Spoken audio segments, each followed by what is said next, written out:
Yesterday, the Prime Minister and Finance Minister Datuk Seri Najib alleged that our tax policy on capital gains tax on shares, if implemented, will cause capital flight and send the stock market crashing. It's very important to always remember the CGT tax is only when the rich people make money we tax them. We're not taxing rich people per se. Only when they trade in shares, they buy and sell, they make a gain, that is taxable. I think that is the most fair to the rich in Malaysia. Yeah. Now, the allegations made by the Prime Minister and the Finance Minister that we will somehow cause capital flight because we implement CGT is completely a silly and undefendable view. Our position is very clear.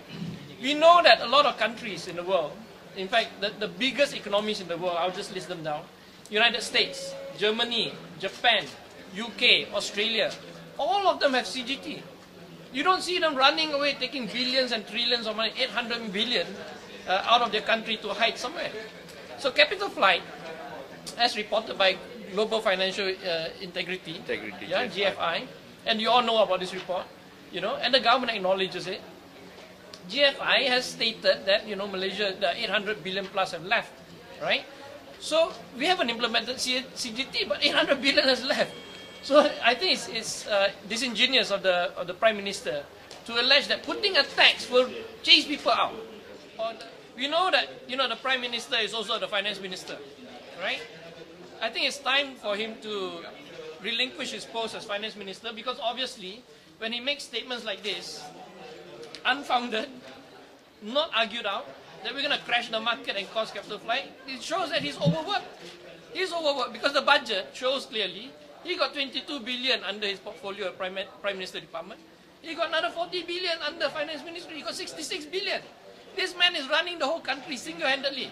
So I would suggest take a break, give up that power, relinquish his Finance Minister post, obviously out of his depth here in this issue of CGT. The public has to understand what is CGT.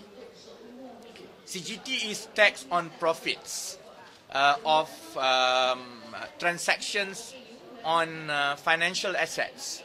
Usually the financial assets, the most common financial assets subjected to CGT are shares and bonds.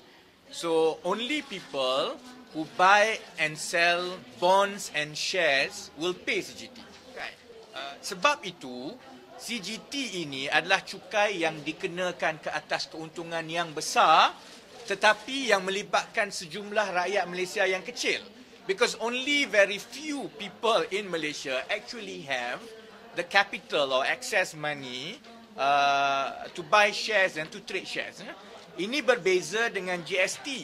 Kerana GST adalah cukai yang dikenakan ke atas setiap belian barangan tanpa mengira golongan, miskin, kaya, pelajar, tua, muda, kerja atau tidak, beli sahaja kena.